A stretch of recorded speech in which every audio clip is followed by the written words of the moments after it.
Hello everyone, my name is Raul Rosique. I'm a senior here at Syracuse University studying health and exercise science on the pre-physical therapy track. Prior to this, I was in the Navy for 5 years. And today I have a guest with me, is Deputy Director of the Office of Veteran and Military Affairs, Mr. Dwayne. How are you doing today? I'm doing well. Thank you for having me, Rudy. Thank you for coming. So, we'll start today a little bit about your background and how you got here. Yeah, so I'm a 1997 graduate of Syracuse University, and I studied sociology and information studies. I was also a student athlete here. I ran track for a little while. And then I joined the military. I served in the Army for 25 years, 3 months, and 2 days. I joined right out of the Syracuse recruiting station, and I had an opportunity to come back here after retiring, after serving in the military and retiring and being a deputy director for the Office of Veteran and Military Affairs, helping student veterans transition to college and achieve their dreams of graduating from Syracuse University. That's amazing. So, what did you do in the military? So while I was in the military, I did cybersecurity. I was able to leverage my degree from the I-School and do communications, satellite communications, help desk. I did a little bit of programming, but basically I was in the IT field, and that culminated with me serving twice at the National Security Agency, one at working in the National Security Agency, or NSA, and the other one, other opportunity I had was with the United States Cyber Command, which was also at the time co-located with the National Security Agency. Well, that's awesome work with the NSA. Like, you hear that word a lot and people don't really know what it is. How did it feel working there? Yeah, so I had to keep my phone in the I had to keep my phone in the car. I'll just say that part. It was pretty awesome work with work in a space that had a no joke real world mission every day that had impact. That gave me an opportunity to really cut my teeth on some technical skills. And continue to grow that out. I worked with some amazing individuals, and it was just part of a really great team there. So it was awesome. It was pretty awesome. Wow. So, you're in the military for a long time. What was your favorite duty station? I would have to say my favorite duty station in the Army was South Korea. While I was there, I actually met my wife, who's also a Syracuse University graduate. We did not know each other when we were on campus, and beyond that experience, I had a great time there. I worked with some awesome individuals. The Army is a fantastic environment to be a part of, the military is a fantastic environment to be a part of as you served in the Navy. But between the camaraderie, the opportunity to command the communications unit, and meet my wife, I had an awesome tour. That's great to hear. So, you mentioned that you went to the military after you graduated here. How was that? Because at 18, your mind is become easy to get molded. Yeah. And so it's really easy for me to take directions and become like a yes man there, because I was trained to do at such a young age. But after leaving here, getting your degree, you know how to think for yourself, you know how to act for yourself. So how was that going enlisted after earning your degree here? Yeah, I'll start by saying my experience at Syracuse University prepared me for a life in the military. The critical thinking that you mentioned, the ability to deal with different people from different backgrounds and different cultures. I was already in that environment, and so I really knew how to navigate the space. And so, as much as you have to take direction in the Army or in the military, there's a lot of opportunity to actually be a critical thinker and be creative as well. So again, my time at Syracuse University, the education that I got and the life lessons that I learned prepared me for a career in the military. And I'd also say that my career in the military prepared me to come back to SU as well. The life lessons that I learned, the way I was able to be technical and tactical and be proficient and understand about planning and strategy, all those things prepared me to come back and serve in the role I'm in right now. You said something in Nikon earlier this year, saying that the military is one of the diverse companies in the world. And it made me think of a topic I had while I was in summering. In my division, it was me, like Hispanic, a Thai guy, and a white guy. Mm-hmm. And we're talking like, man, I want to be like in the Chinese or Russian or some other military where it was the same. Yeah. You ever think of that? Like, that's so crazy how Yeah. you're so diverse, and then like you come from the most diverse company in the world. Yeah. So a couple pieces about that, right? First of all, this year we're celebrating the 75th anniversary of the desegregation of the military, right? I would be remiss if I didn't mention that, as well as the 50th year of the all volunteer force. Which was a big deal. It's a big deal, Yeah. right? People for the last 50 years, people from all walks of life have volunteered to serve in our military, right? And so that just when it's not mandatory, it just speaks to the level of involvement that I think that we have chosen to be a part of as citizens. We've taken a stake in every walk of life, and every walk of life is represented in our military. Sure, there's pockets where it's not perfect, right? There's pockets where we wish the numbers were different, but as a whole and as an enterprise, like I said at our convention, right? The military is one of the most diverse organizations that you could be a part of. I would challenge anybody to take a look in terms of senior leadership, and top to bottom. I've been in units where I've been the only person of color, the only leader, and I've been in positions where it's been exactly the opposite, where I'm one of many, and it's just it's just unique to see that and to see that form and transform. And I think that when you leave such an organization like that, I think everything else is, you expect that kind of diversity. You expect that ability to be able to see different people in the space, and you might not necessarily. Yeah, so I think it's pretty neat. Yeah. So you had a fantastic long career in the Army. What has been your biggest challenge in separating? We only separated approximately a year ago. Yeah, yeah. I started here 1 June of last year. So this is my first academic year here at Syracuse University that we just finished completing. I would say, wow, my biggest transition, or my biggest challenge transitioning, is just understanding a new space. Syracuse University is familiar to me, and so that kind of helps it. But also slowing down, and resetting priorities. We've been, as a family, again, me and my wife served in the military for 2 decades. We've got 45 years of military experience between the two of us, and being able to always have to think so fast about the next thing and what's going on. And in those 20 plus years that we've served, we've moved 15 times, right? So pack up your whole house and move it down the street. Pack up your whole house and move it across the country. If we moved from here to Albany, that would be a move. We wouldn't commute back and forth to Albany or to Buffalo. We wouldn't do that, right? And so we're starting to get the itch a little bit right now, because being here a year, being in an assignment for about a year, as it's almost time to start talking about your next move, Yeah. right? If you do the math, if I say we move, 15 times, we probably moved every other year, every 2 to 3 years, right? And so that means that at the 12-month mark, they're contacting you and saying, hey, you're in the window for consideration to move, and we need you to confirm or deny that that's what's going to happen for you. And so you might buy a little bit of time, but you're not buying 5 years at one assignment, right? Yeah. It's going to be time to move, 3 years max. So, understanding how to slow down and just enjoy the space. It's not a big challenge, but I think that that's a challenge. And it's a challenge for our whole family. I've got 3 children, 3 boys, and they've moved with us along those moves, and everybody is got to get used to being in their space and being familiar with the space and being comfortable now. So it's an exciting time, but it's also a challenge. I think a lot of service members don't realize the mental toll it takes to transition.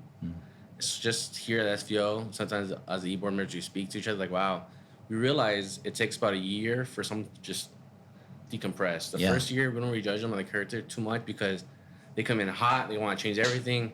And like, hey, man, we got like 10, 15 people come to our meetings. They want like, we need to get 100 here. Like, all right, we need to slow down. We need to get it, make a plan. And so we know it takes about a year. And what advice would you have for a service member to transition? Yeah, I would when I transitioned. And I also want to head back. It takes a year to like decompress, Yeah. not to fully transition. Absolutely. Yeah. I think it may take a lifetime to decompress. I don't think I'm completely decompressed yet. I think I'm still transitioning. It may take you twice as long to transition as how many years of service you have. That means that I'd probably be 75 before I could say I'm completely transitioned, right? Yeah. But you've been part of such a culture that has such a strong identity being in the military. You never forget those life lessons. You never forget those. You never forget the people you served with. You never forget what you learned. It doesn't go away. My boss gave me 3 different things to think about when I transitioned out the military and when I decided to take this job.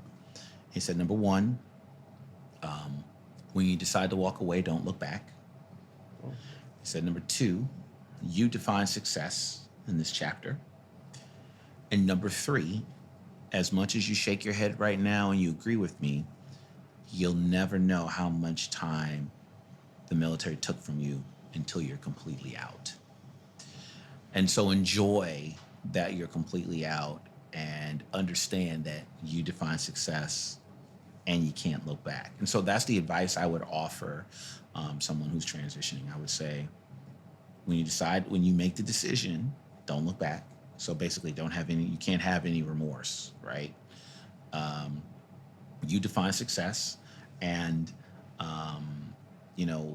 there's a process and there's skills that you can develop to help you methodically determine what success looks like for you. It's okay to say no to some things because you want to say yes to something else. You don't have to do it all. We say in the military, you don't have to sit down and eat the elephant in one sit down, right? In one meal, because you can't. And again, like I said, number 3, you won't really realize how much time, in your instance, the Navy, in my instance, the Army, you'll never realize how much time the military actually took from you until you're out. And last summer, while I was attempting to decompress, I didn't realize how much time the Army took from me. I missed a lot of things. I missed a lot of birthdays. I missed a lot of weddings. I missed a lot of anniversaries. And so now I get to enjoy those things now. I don't want to miss a friend's birthday. It meant something to me then, but now I have an opportunity to really take advantage of being at those things. Speaking about time, something I realized, like, I was out already, recently out, and I was just going to get like a smoothie or a cup of coffee or something. And it was like a Tuesday afternoon. I was like, wow, this is crazy. Yeah. On a random Tuesday during the week, I had no one calling me, where are you at? Yeah. So where are you at? Like, did you finish this?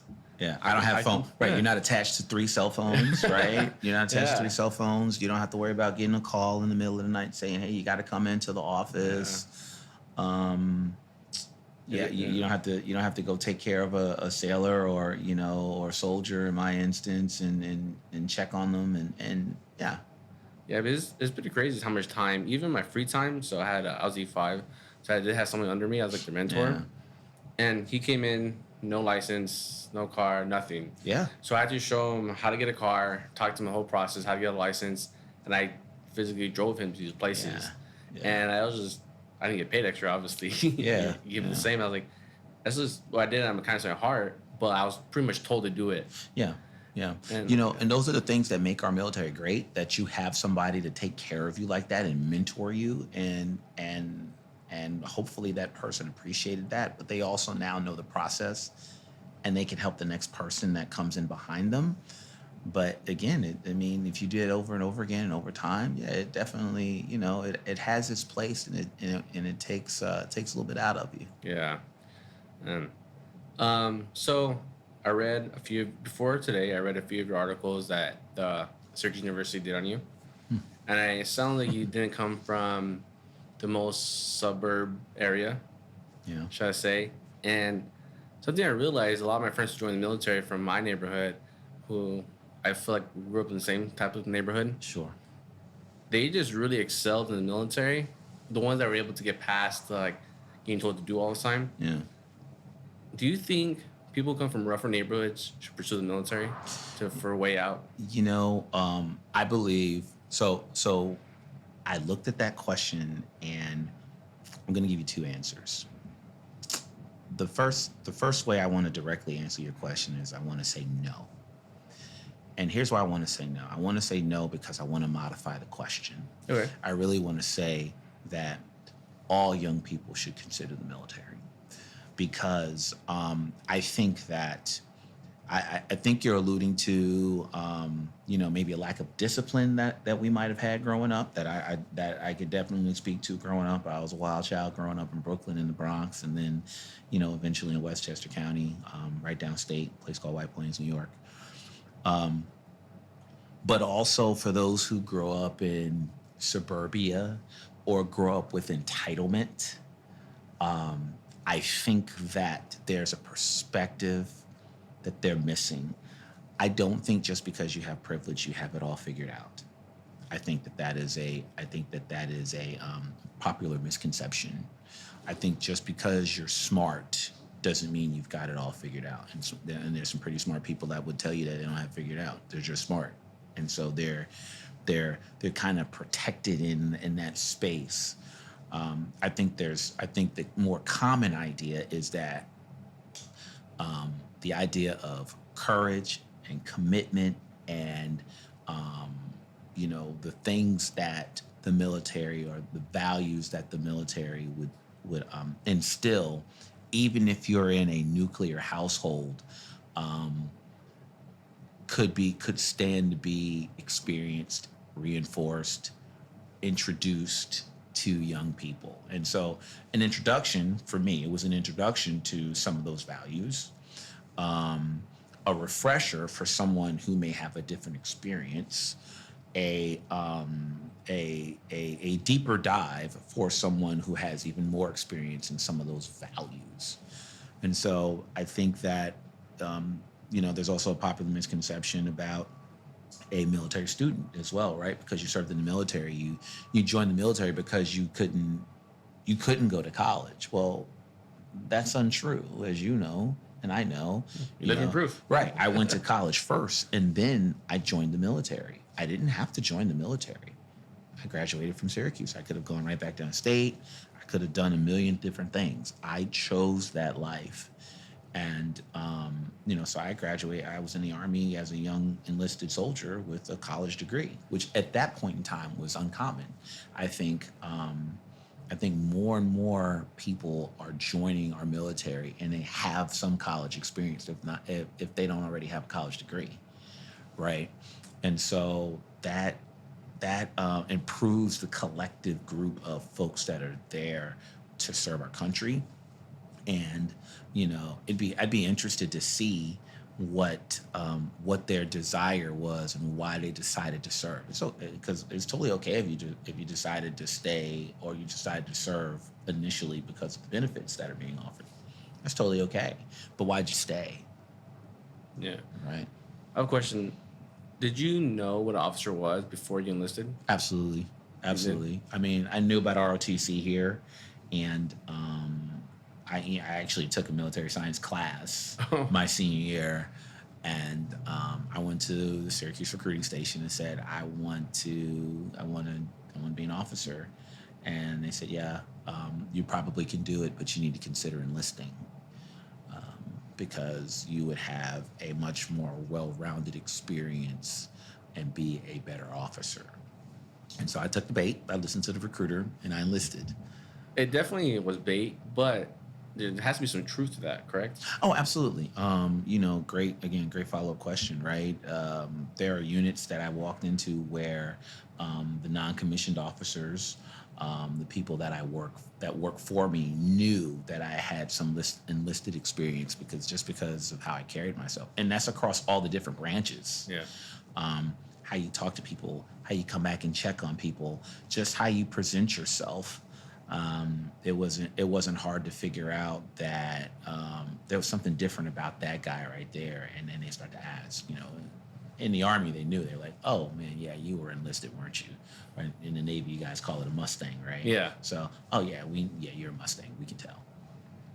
Um, so you had your degrees in information, Mm, and you worked at NSA, all these things around computers yeah. and whatnot. And so as AI evolves, what are some things that everyday people, could do to protect themselves? It is getting harder and harder, just like the Yeah, it's Walmart scam getting. recently. Yeah, we talked about that earlier, right? I think that you got to do your research. I think that you've got to um, do the second and third order research before you get involved in um, a marketing idea, a marketing attempt, social media. Every time somebody sends me a social media a message on a social media platform now, I actually call them. No, I shouldn't say every time, but when they're asking me for something, when I have a friend that reaches out and asks me for something, and we're having this, we may start some initial dialogue. I just, pick up the phone and try to call them and say, or I say, hey man, call me back and let me know what's going on. So it's a trust but verify type of deal. Yeah. And again, that's like a military mindset, trust but verify. So I'm going to trust what you said. In other words, I'm not going to be rude or obnoxious or unprofessional, but I'm not going to give you my information. I'm not going to give you too much information until I know for real that it's you. Yeah. Okay. So you were in college before the military, and you're back at the college setting now. As the metaverse becomes more popular and people are moving to online due to the pandemic, and just the whole atmosphere is growing, Yeah. where do you think the college education will be in the future? Do you think it's mostly online, in person, or they Yeah. have the goggles on? Yeah, good point. I think that there's an opportunity to leverage all of those modalities to introduce instruction to the college campus. When we think about, we've talked about the academic cliff. There's this academic cliff out there that says that as the recruiting numbers are going down, um, you know, our military is not necessarily making mission to bring people in the military. There's also a smaller population of students that are going to college. There's a smaller number of people that are going to college, and there's just a smaller number of people that are graduating from high school in general, right? So I think that there's an opportunity to intersect technology with meeting those requirements to deliver um, better educational opportunities for the population. So I think that colleges in Syracuse University, is in that frame, that same area. It's an opportunity for schools to take advantage of that intersection to continue to deliver great opportunities and great programming and great, college options for our veterans, for students of color to be international, to and just a myriad of opportunities. So it's going to be I think it's going to be a highly competitive space too. Okay, yeah, that's some good insight. Um, as you had me do a research project over the summer, it was fantastic research, but I found the culture of Syracuse University has changed drastically from when it first opened. The whole world is different when it first Yeah, opened in yeah, 1870. yeah. But you weren't that here. You weren't here that long ago as a student. Has the culture changed since then? So first of all, you're far too kind. I was here 30 years ago. I think it is 30 years ago. 1997 is when I graduated. Um, I think that yeah, sure, the culture's changed. As innovation has changed. The student has changed. The experience that a student wants has changed.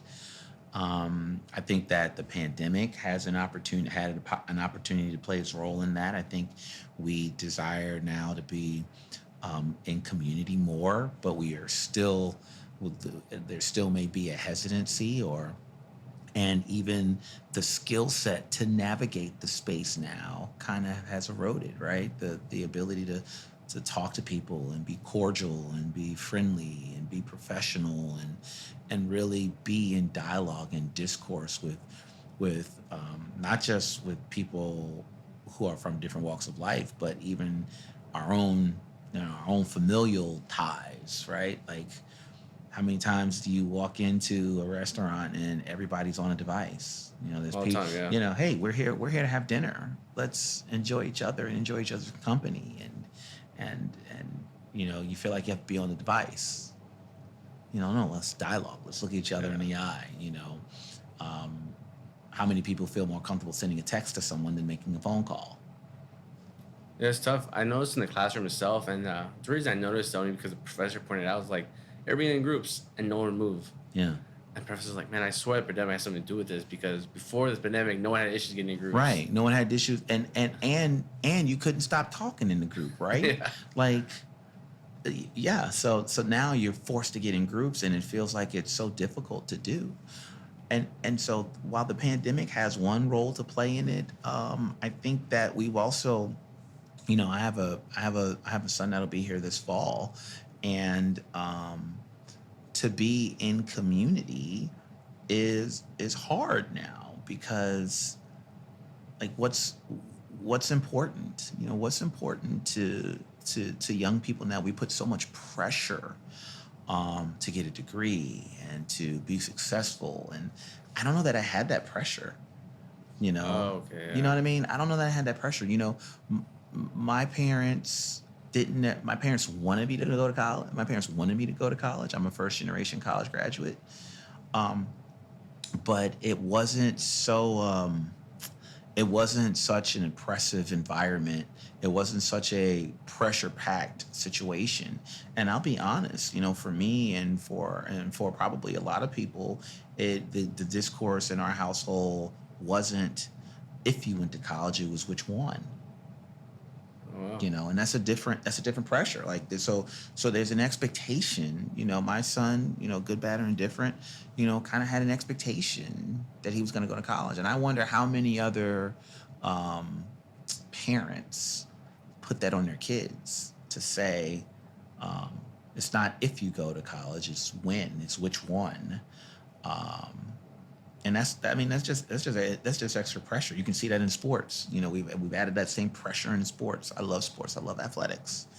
And when we talk to our young people, we talk about their performance in athletics and winning.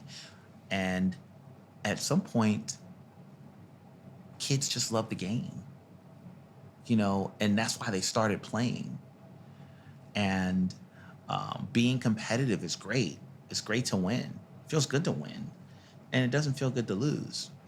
But the thing that was always introduced to the scenario that cushioned the blow of losing, but also brought into focus the idea of being humble after a victory was sportsmanship. Yeah.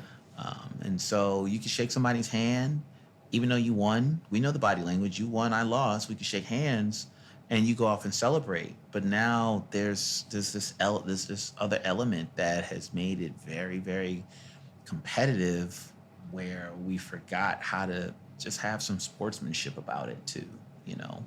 Bring some excellent points. Like growing up, I was very fortunate in my community to have both a mom and dad, Yeah. and but their definition of success for me was like you could be a welder, you could do anything as long as you're staying out of trouble and is following the law. Mm-hmm. That was their definition of success for me. But I feel like I want to do a little more in my life, so I enlisted, got here eventually, and I realized the pressure was on here. Like, no, I need to buckle down. I need to Yeah. excel if I want to compete with these people who are third generation of college educated. Mm-hmm. And now I'm thinking, like you said, my kid, they're gonna have an expectation to go to college because Yeah. I worked my tail off to get here. I'm like, which one? Hopefully they say Syracuse, but that's Yeah, it's interesting. crazy, right? And I'm not saying that. I'm not saying that it's. I think it's okay to have an expectation to go to college, but to put the pressure, it's all about the pressure, Yeah. right? One thing, even though I probably pushed my son, the one thing that I would say is, I want maximum effort from you, and there's a part of me that says that I don't care about the grades, because if you put forth A type effort, if you put A effort in, you may not always get an A. But if you put in A effort, I'm satisfied. And you should be satisfied too. In fact, you should be more satisfied than I am if you put forth A effort. If you did everything you could do, really, if you really, and you only you know that, you Yeah. know, even with athletic competition, only you know if you really put forth all your blood, sweat, and tears into this team or into this practice or into this event. And if you don't, to say it, bluntly, if you don't bring it, you didn't bring it, Yeah. and you have to live with that.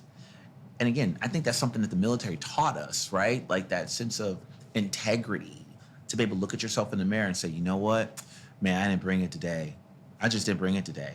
And because I didn't bring it today, I got to do better tomorrow. I got to do better tomorrow. I got to win the day. How do I win the day tomorrow?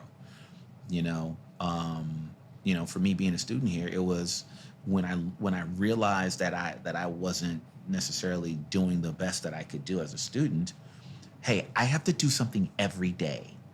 I don't know about everybody else. I can't worry about everybody else. Some people can walk in and get it right the first time. But when I got here, man, I realized that I had to work and I had to do something every day. I had to read something, I had to take some notes, I had to do some type of preparation every day. And the days that I didn't do it, I was mulling over having to do the extra work the next day or the next 3 days or the next, 3, 4 days later. And I had to look in the mirror and ask myself, did I do what I was supposed to do yesterday or 2 days ago? No, I didn't. Man, I completely agree with you. Because some grades, man, I try really hard. Chemistry, physics, or calculus. And calculus, man, I got a C plus. I was like, Yeah. but I almost wasn't even that mad because I did everything I possibly could do. Yeah. I went Yeah. tutoring 3 times a week, Yeah. outside the classroom, outside office, out into one-on-one tutoring. I did everything I could. And that C plus was a lot harder to get than my A in sociology. That's right. And That's it was right. like, man, and it just, if you put in the effort here, you won't fail a class. No, there's You no way. lead, if you truly to the best of your ability. I was out of school for 5 years, and I took that calculus class. I just put in the effort every day, and I Yeah. ended up with a C plus. So there's no way, if you want to pass a class, you'll pass here. Yeah, absolutely. Funny story. I took a constitutional law class. Oh boy, I took Con Law 1, and I think I got a D. I took Con Law 2. I got a D plus, but did better, right? Or maybe a C. And I just knew I wasn't. I just knew they were prereqs for another class. I probably was going through the motions, but I took. They were both prerequisites for a course I took in what's now the Whitman School of Management, which was labor law and employment discrimination. Oh, Right. And I got an A in that class because the principles translated. I don't know if I'm being honest now, I probably didn't put all my effort into those constitutional law classes. yeah. I barely went through the motions, if that. But, when I got to the labor law and employment discrimination class, I probably retained enough, along with wanting to be better, getting off the mat and tired of not being good, not being good enough to cut the mustard. And I got an A in that class. And it speaks to what you said. Hey, as long as you put forth the effort, you can do the work. So that's an instance of me putting forth A effort and getting a result. But there are times that I put in A effort and did not get an A result. Yeah. But I'm honest with myself and said, I put forth A effort. You know what? I have to live with the fact that there's something missing in there in that just, I wasn't good enough to get that level of a mark of an A. I think we're talking about to kind of speak to the culture here in Syracuse. If you want to try, there's resources on this campus that will allow you to succeed. For example, for this past semester, I was taking physics 2 and chemistry 2. tough. I was like, every day in my mind was just disintegrating. I felt like, Mm-hmm. but like, I need tutors. I need extra tutoring Yeah. every single day. So I went online. I went on the school website and I found a program here that gives me vouchers to pay for tutoring. Mm. They give me $1,000 worth of vouchers Wow. for one-on-one tutoring, $200 every single time. And I felt guilty the second time. The first time, like, oh, it's awesome. And he was like, can I please have more? Yeah, don't even ask like that. Just ask it and we'll give it to you. I was like, whoa, this is amazing for Syracuse University. Just give me $1,000 for one-on-one tutoring, no strings attached. Yeah, I think the biggest thing that you really talk about right there, Rudy, is learning how to advocate for yourself. And I think that being at Syracuse University, like that's what I learned. I learned how to advocate for myself. No one is going to run behind you and ask you to participate. They may ask you once, they may ask you twice, but if you don't want to be involved, um, like I don't like I just can't understand that. If you want to vote yourself off the island, if you want to extinguish your tiki torch like Survivor, we'll let you do that. You have a right to do that. But if you want to be involved, here we are, and we're involved. And there are a lot of great offices that promote student advocacy on campus to give you tools to learn, not just tools to go, not just tools to be able to get tutoring, but tools to be able to, talk about some of the challenges you may have, and connect you to other resources that make you a successful student, like the Writing Center. Yeah. Or the Disability Services Center, right? There's drop-in clinics for math, physics. Like, right. Those are awesome that people don't utilize. Right.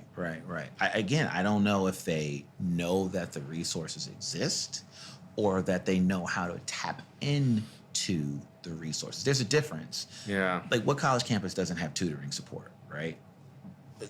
Yeah. Every college campus in the country probably has some type of tutoring support. It's probably got a different name, whatever, but at the end of the day, it's called tutoring, right? The premise is tutoring.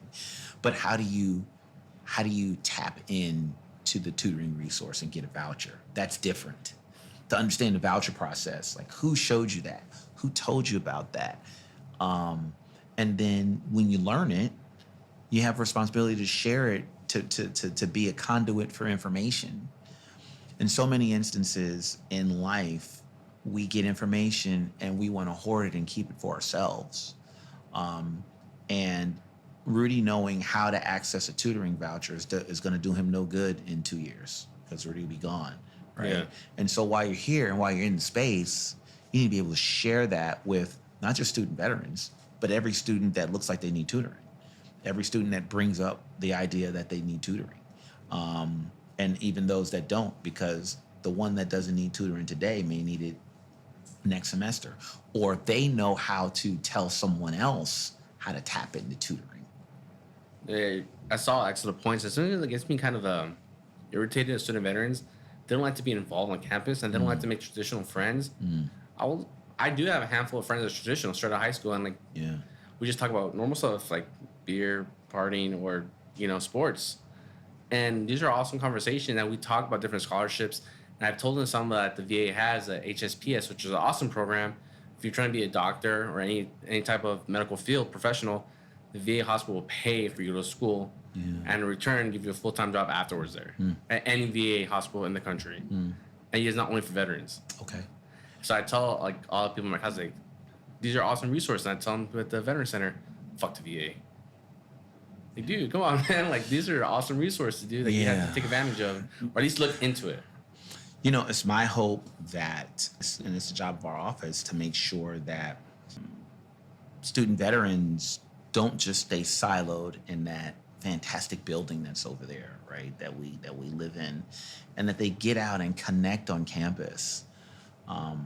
Like, that's what I want for every student veteran. It doesn't matter how old they are. I would tell you that regardless if you're an incoming freshman that's never been on a college campus and this is your first experience, or you're a student veteran, or you're a graduate student, or you're a PhD student, there's something for you on this campus. Yeah. And the neat thing about the idea that if there's something not on this campus, Syracuse University will give you an opportunity to create if you understand how to go through that process. In our office, and I'm sure that there are several other offices on campus that are willing to connect you to help you grow out what's there. It's fascinating to me that you found out about this vehicle, this platform, while you were here on campus.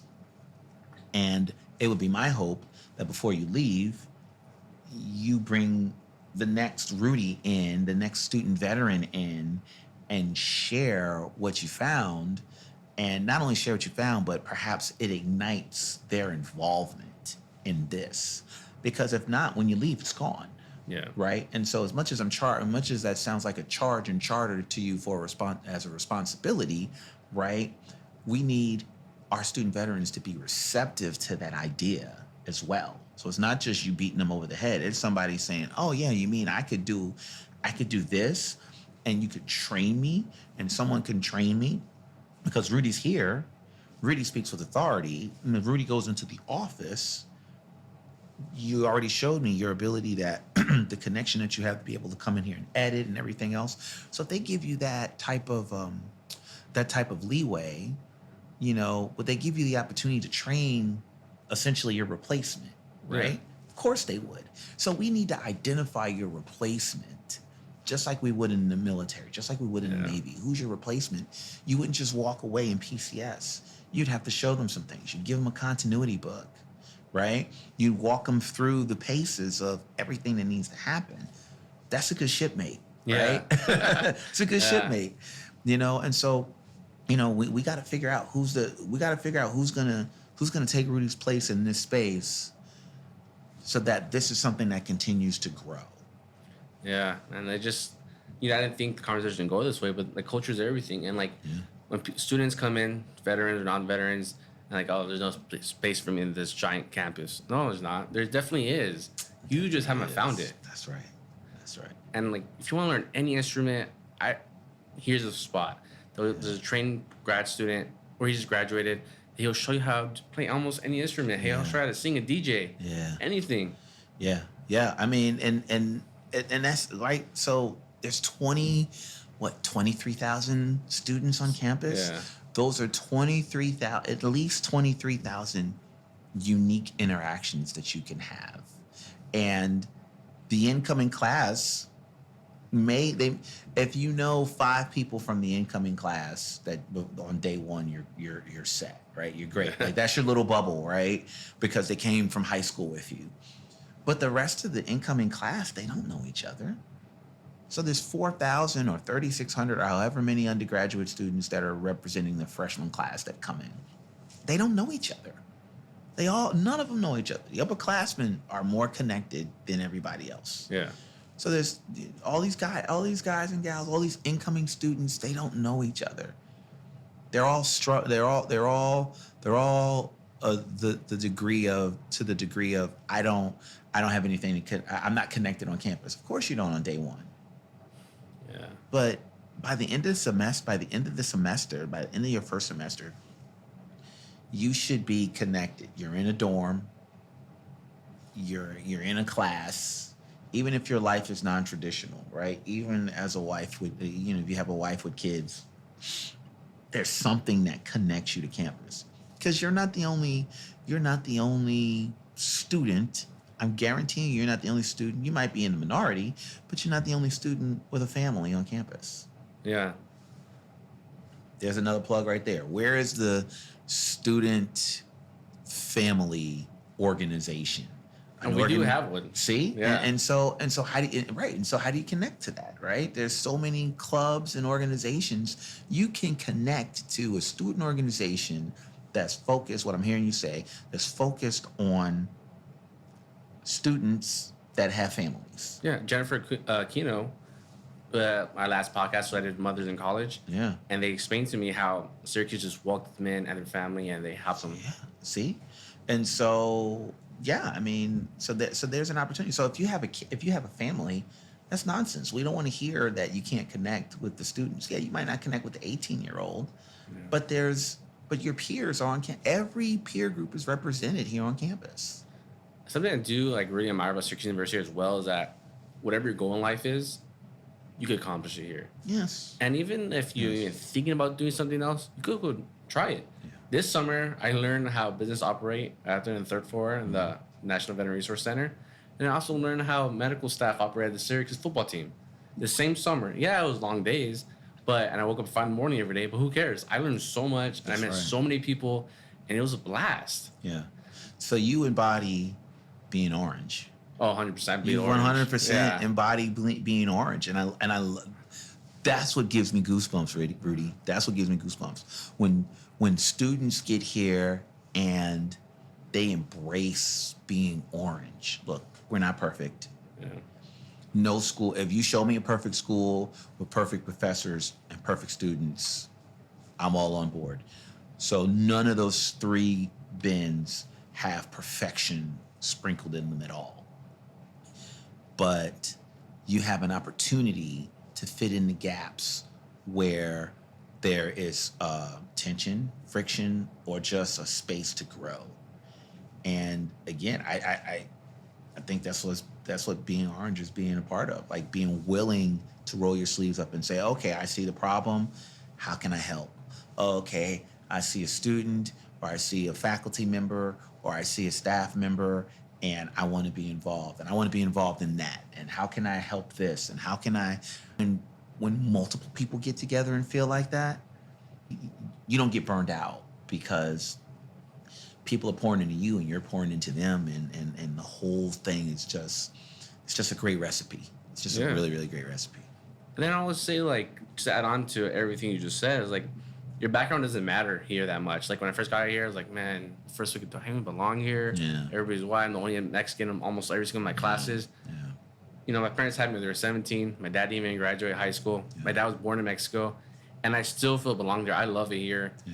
And they really brought me in. And my parents are super proud whenever they come visit. And they love it here. They're glad, like, I really pursue this. Yeah. So whatever your background is, it doesn't really matter. You could. I was friends with some guy whose dad worked for ESPN. Yeah. And, you know, our parents had probably nothing in common. We have something in common, both here. We're both studying the same thing. Whatever your background is, whatever your goal is, Syracuse University definitely offers it. And it will also allow you to, like, push to the next level, break the ceiling, and just go as far as you possibly want to go. Yeah, I agree. I know, but I also know that there are people that don't feel that way. And there are people who have had a not so great experience at Syracuse University for whatever reason. We have to be real about what's going on in the world, and we have to also know and understand that Syracuse University is not immune to that. Right? We're not immune to hatred or racism or Do you think any of those are self-inflicted though? Like, you come in like it should be handed to me. Like, you have almost like the victim mentality. I came in like, I'm gonna kill it. I'm gonna nominate. I came in with one leg. Yeah. I was on medical school when I got here. Yeah. And I still like. Yeah. I think that again, I think that everybody has a different perspective, right? I think that there may be some self-infliction, but there also may be forces let's call it what it is. Racism is still very alive and well. Yeah. Right. In the military too. Yeah. Sexism is right, exactly. So we just finished talking about the military being the most diverse organization known to man. It's not. That does not mean that there's not racism and sexism and hatred of LGBTQ communities, and it doesn't mean that does not exist in the military. So if we're going to look at that in an organization, I think that there may be some. Is there? So I can't speak for everybody, but is there some victimization? Possibly. Yeah. Is there some institutional things that are also set up that don't work in favor of those protected groups? Probably. Yeah. Right? And so it's when those things collide. It's when someone who takes a victimization approach aligns with definitely unintentionally, but aligns with a systematic thing that has a disparate impact to who they are as a person, oh, that's even worse, Yeah. right? But you also have people who are not looking to be maligned or being treated poorly or taking a victim approach who are treated poorly, Yeah. right? Um, and the last thing that they're looking for is to call it racism or sexism or homophobia, and that may be exactly what it is, Yeah. and so that's unfortunate. We don't have the lens to see the person who's not racist and admit them to Syracuse University. I mean, we hope that we can find that out, and it doesn't creep into our value system as we admit someone, right? I can't speak for the admissions office, but I'm sure if there was something that was glaringly obvious in an admissions packet, that student would not be admitted because they're not aligned with the mission, the vision, and the values of the university, Yeah. right?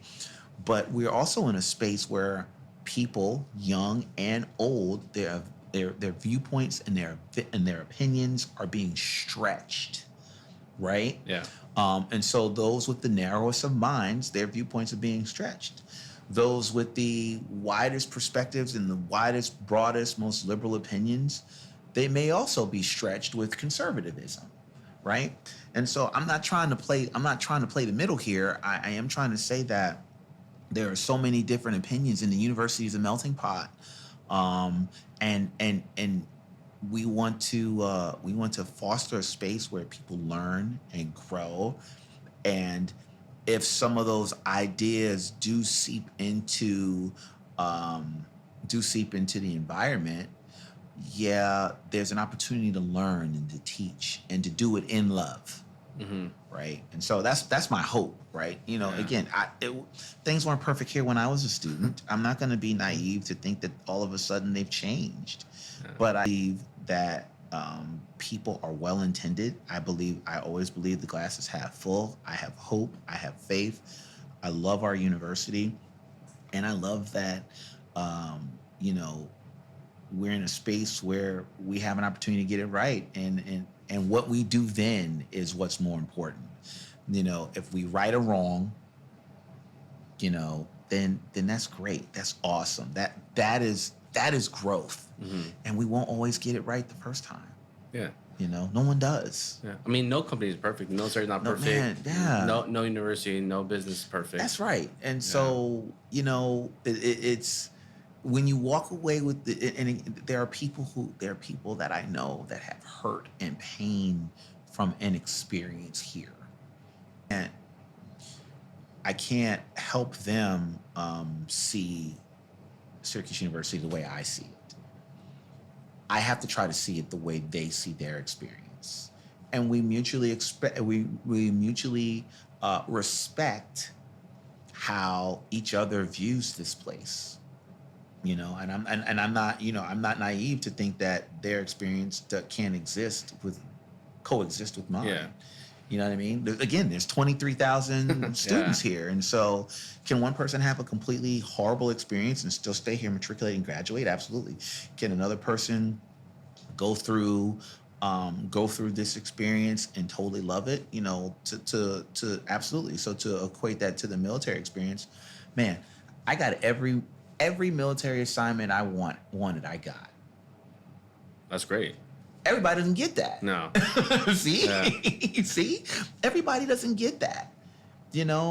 And so I had these great experiences because when they gave me a list, now granted, it was from a list. I didn't say, hey, I had to pick off the list. Yeah. But every assignment that was listed, every time I went somewhere, I'm not gonna say I got to choose. I'm gonna say it happened that I got what I wanted. And now it might have been who knows, it might have been a horrible assignment at the end of the day, but I got to pick. Yeah. I got what I wanted. Buyer beware now, but I got what I wanted. And so there's some people who even walk out the military. You talked about the VA, talk about that example with the VA, and there are some people who are spurned, may not think highly of the VA because of an experience that someone else had. Yeah. The VA is not the VA hospital, in my opinion. The VA hospital is not the VA hospital of today. Is not the VA hospital of the Vietnam era or the Completely World agree, War yeah. II era. And so, is it fair for that person to put the lens on me of the VA, right? The VA of the 40, 50, 60 years ago. Same thing about the military, our military experience, right? I'm not going to trash the Army. I had a great experience in the Army, but everybody did not have a great experience in the military, Yeah, you know? no. And so to walk around and say, hey, man, you shouldn't join the military, I'd be foolish to say that. You need to look at it for yourself. That's why I answered the question about the youth the way I Yeah. did. It'd be ignorant to say too, like, Yeah. yeah, since my time experience, my experience in the military, I would tell people the submarine force pushed me farther than I thought I could ever go. Mm-hmm. I will never go back under the water. I just truly would never want to live without sunlight and be able to eat what I want. Yeah. Or I mean having like good food that I want. Yeah. And it really just pushed me a lot. But I don't think I would go as far as life if I didn't go through that. Sure. And that's why I just tell people like I didn't have the best experience, but experience I wouldn't trade off. That's right. It makes you who you are. And if I told you that you were going to have to go through all of that to become who you are, you wouldn't do it. Mm-hmm. You wouldn't do Yeah. it. If you told me 30 years ago that I was going to go to Iraq and Afghanistan and Bosnia and I was going to be away from my family and I was going to miss all the things that I really thought I wanted to be a part of in life, you know, I was going to be away from my friends. I was going to be geographically separated from my family. I was going to be in harm's way. If you told me that and then said, but at the end of that, you're going to come back and you're going to work at your alma mater, still don't know that I would do that. Yeah, I wouldn't know. Yeah. If Right? someone told me like you're gonna be driving the submarine in mission areas or something that might happen, you have to then get out there to put your hand in the toilet and clean and then go sleep in the bed with some other guy. Yeah. Like not with the guy, but like we share the bed. You had Hakka. Yeah. I was like, Yeah. this sucks. Yeah, yeah. But man, I think we touched on a ton of great topics and really the culture of just any business. Yeah. And but do you have a favorite quote?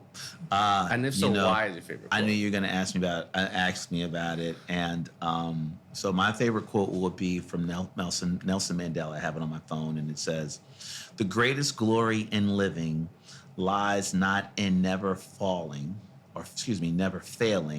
but in rising every time we fall." And so that's Nelson Mandela. And so I think it speaks to a level of resilience that you have to have.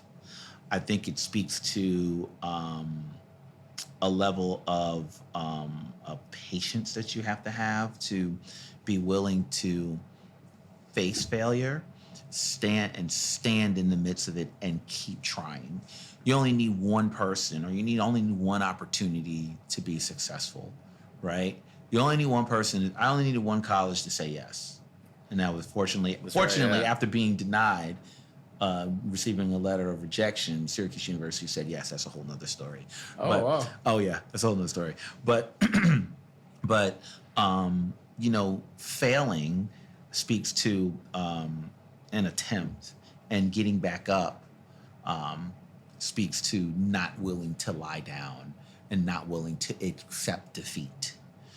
We say that the military is a contact sport and is competitive, and winning matters. Yeah. And winning matters in life. If you're winning at life. So if you define success, back to the very first thing that we said about advice, if you define success, then you can say, and winning matters, then you can define success in your wins. You can find how you're supposed to win now. So, I mean, I think, Nelson Mandela's life is indicative of that statement. Wow. That's a fantastic quote. And I don't mean to take away from that quote by any means, but like aligns with one of my favorite quotes. Sure. And it goes, you have to be greater than your greatest obstacle. That's right. So like you fail a test, that sucks. You probably feel bad for a couple of hours. All right, what do I do? What do I have to do to be greater than that obstacle? Yes, Obstacle is right. my math test. All right, I have to be greater than that. I have to study harder, one-on-one tutoring, whatever it takes to succeed. Yeah. Again, the military teaches us that, right? It Yeah. teaches us how to push through and be honest with ourselves as well. So, Fantastic. Yeah. Do you have any last second thoughts or comments, advice? Wow. I mean, again, I love this great institution. This is such a fantastic place to be.